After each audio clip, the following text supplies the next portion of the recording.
Hello and good morning. Welcome back to the 5 Cent Cigar Newscast. I'm Sophia Szabo. Thanks so much for joining us. Coming up this week, we have the Memorial Union Flu Clinic that is encouraging students to get their flu shots, how students are reacting to the results of a campus climate survey, and community forums being held in response. An interview with CNN reporter and URI alum John King and what advice he has for students. And as always, make sure to stick around for your Rhody Sports Corner. URI is encouraging students to get their flu shots at free upcoming clinics being held in the Memorial Union. Health Services reminds students of the spreadability of influenza and the importance of getting the annual flu shot, especially with colder weather approaching. The university hopes to beat last year's turnout and get as many students as possible vaccinated against the flu. Alexa Potomianos has the story. While COVID cases are down at URI, other illnesses are coming to the surface. One of the biggest illnesses sweeping the URI campus is the flu. I spoke to Dr. Jeffrey Bradberg to get a closer look into the flu clinics being held and the importance of getting the flu vaccine. It's the second year we've done it. We knew that vaccinating against flu last year was a really important thing because we didn't have a COVID vaccine, and COVID and flu symptoms are the same. So we just really sent an email to Health Services and said, how can we work together? And all of it came together last year. And then that partnership has continued this year, where I have students in a elective pharmacy class called Communicating Vaccines. And so the students all sign up. We pick a time during class. This is when we normally have class. And then a night, and we've only seen the clinic grow. We gave almost 300 shots on Thursday and anticipate probably about the same number today. Bradberg is a professor for the College of Pharmacy and gives insight into the process of working with pharmacy students to create a successful clinic and learning opportunities. Several years ago, pharmacists got the ability to give vaccines, and so they get trained as part of their curriculum. We're one of the first colleges to do that in the country. So after their first year in pharmacy, they're already certified to vaccinate as long as there's a pharmacist nearby. With COVID, the federal government said that all students can do that. Vaccinate kids and give any vaccine, including COVID vaccine. So because they're already trained in school and they're already giving vaccines, that many of them have jobs in community pharmacies and hospital pharmacies and have worked COVID vaccine clinics. I did that too. They come in very experienced and willing to protect the campus. So I think that's the great thing about my class and the role of student pharmacists. If you are still on the fence about getting your flu vaccine, Bradberg dives into the importance of the vaccination to benefit the entire URI community. Anytime, it's the same reason we wear masks and we get tested and we quarantine and we isolate. It's all about public health.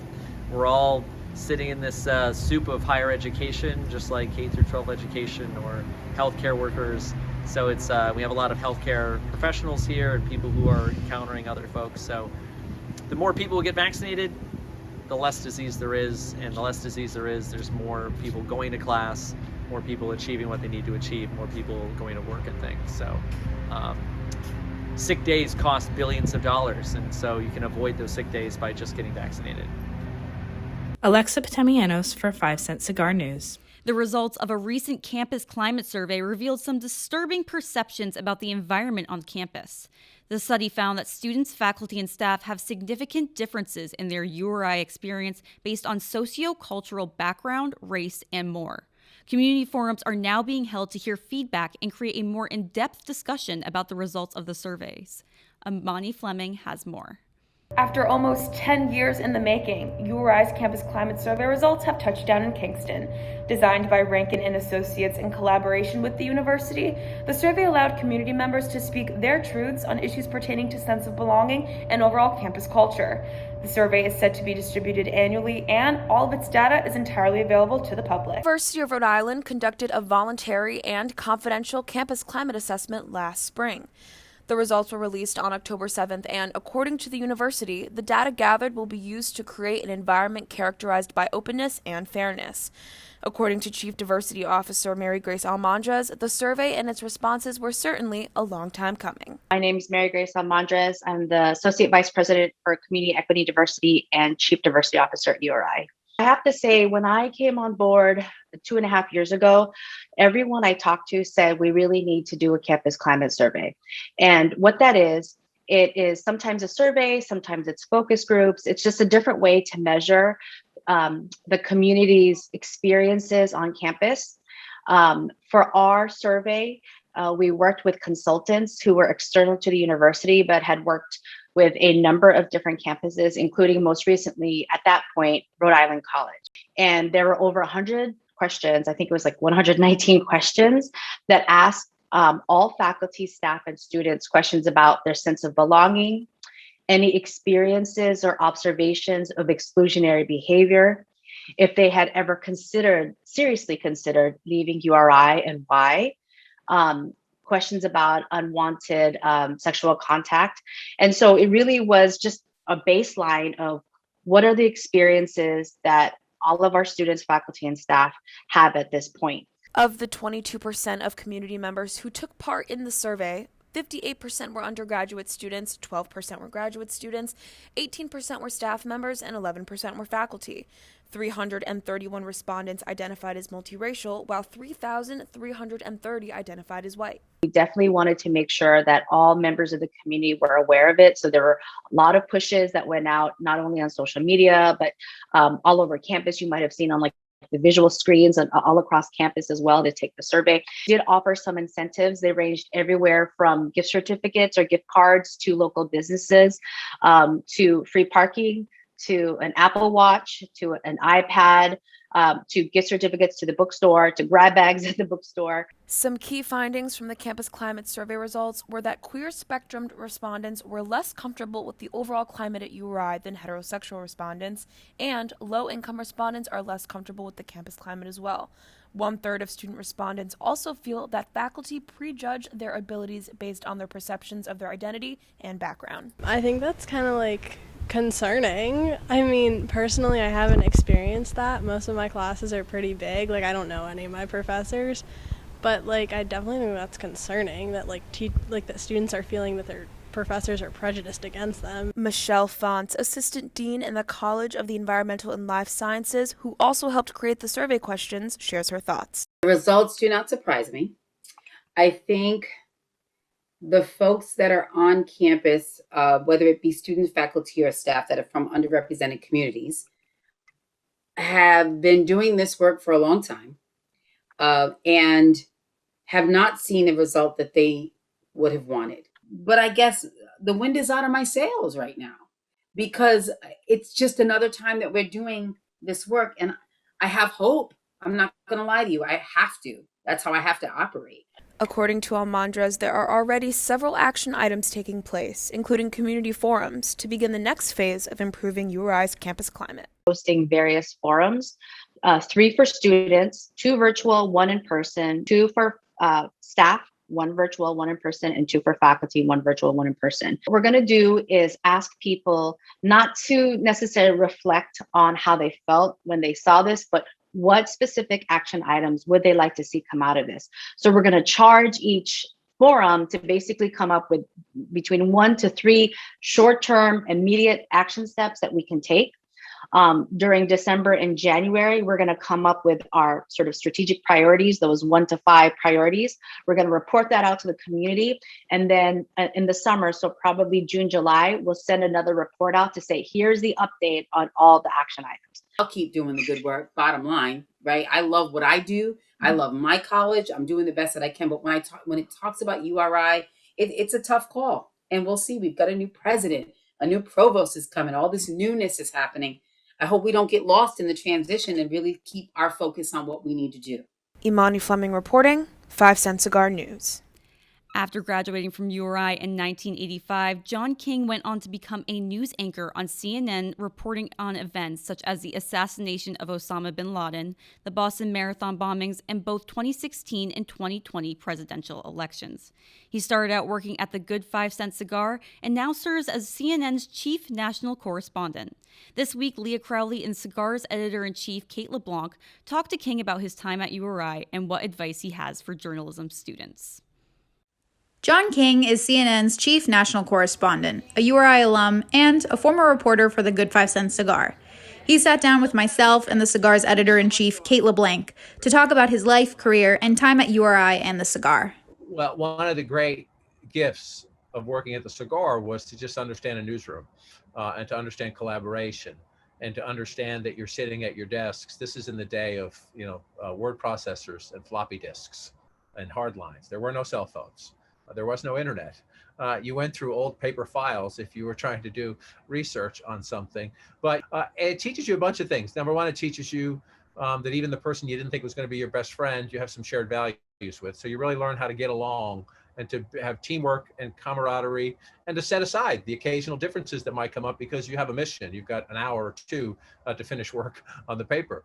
So you all have to work together. You learn, I was not a very good writer at the time. I thought I was, but I was not a very good writer at the time. And so having good, helpful suggestions from other people, having somebody else's eye on your work, as long as you trust that person and you think they have goodwill, it actually, you learn a lot from it. In honor of the Cigar's 50th anniversary, we asked King if he had a message for the current and future Cigar staff. It's a challenging time to be a young journalist. So my biggest message is thank you for wanting to do it and welcome to the fray, and just be careful. Be careful. King left us with some parting advice. It's a great time. I hope you understand while you're there is to make sure you breathe and have some fun. To learn more about John King and his time at URI, you can pick up a paper on stands now or check us out at rhodycigar.com to read the full story. To hear exclusive audio from our interview, you can listen to the Good 5 Cent Cigars podcast, Our 5 Cents, which can be found on Spotify, Apple Music, or wherever you get your podcasts. Leah Crowley reporting, 5 Cent Cigar News. And now over to Aniekan Okon with your Rhody Sports Corner. Thanks, Sophia. Hello and welcome back to another edition of your Rhody Sports Corner. The Rhody football team's struggles have been clear the past couple of weeks. But they did have one thing to hang their hat on, a perfect record at home. After a disappointing 2 weeks on the road, the team returned home this past weekend to face Maine. It was wet and windy for this one, but as you can see, some Rhody fans didn't mind. First drive of the game in the Wildcat, Maine's Xavier Scott twirls into the end zone to put the visitors on the scoreboard. Next possession, quarterback Derek Robertson finds Devin Young on the screen pass, and he does the rest, running 31 yards into the end zone to put Maine up 14-0. It eventually became 24-3 at the half. Rhody came out firing in the third quarter. Here, Kasim Hill finds Paul Woods for a 68-yard touchdown reception to make it 24-10. On the ensuing possession, Hill checks it down to Jalen Smith, who does the rest to bring the game within a score. But the Black Bears quickly cut the Rhody comeback with this 28-yard touchdown reception from Daniel Reimer. The Rams dropped their third straight by a score of 45-24. After the game, Coach Jim Fleming talked about how frustrating his team's play has been the last couple weeks. Boys, you got to get sick and tired of being sick and tired at some point in time. We've been playing, kind of gross for the last couple of weeks. I thought that there was a chance there in the third. We started to feel it, and we just couldn't finish out the game. And then, I don't think it had any effect. But it got a little wet there towards the tail end, but kind of matched our mood, my mood at least. As I mentioned last week, the women's soccer team returned to the A10 tournament for the first time in 5 years this weekend. For the second time in 6 days, the team took on St. Louis in the quarterfinal round. We pick it up in the second half, still scoreless. Claire Ross in transition dribbles past the defender and fires the ball into the far post to give the Rams the lead. Holding on to their lead late, St. Louis equalized after this cross trickles into the box and finds Brianna Halverson for the tap-in. The game remained tied after the first overtime period, but Lindsay Heckel wins it here with this header that bounces in off the post. Rhody's season comes to an end by a score of 2-1. Back to football, you may or may not have heard of the Boston Renegades, but in true New England fashion, they've been dominating the Women's Football Alliance, winning the last 3 championships. Fortunately, for one URI staffer, she's been able to enjoy a piece of that success. I was 5 years old, and my grandfather came home with a little white Patriots football, and I literally carried that thing around with me in the backyard for at least 2 years. For Lisa Vincent, URI Kinesiology Lab Manager, this memory propelled the lifelong love of the game of football. Kind of bummed my mother out. She heard it's a girl, and she was expecting, dance recitals and gymnastics, and she got, I want to play football. I want to play football. Not having a chance to play until after college, Vincent built a successful professional football career with a variety of teams around New England from 1996 to 2014 when she initially retired to focus on grad school. But the pandemic pushed her back into the game. My spouse, when I said, "Hey, how you doing? Like, I'm thinking about going back to playing football," he just kind of gave me the look like, "Really?" But he knows it's something I love. He knows it's something that, my whole heart is in.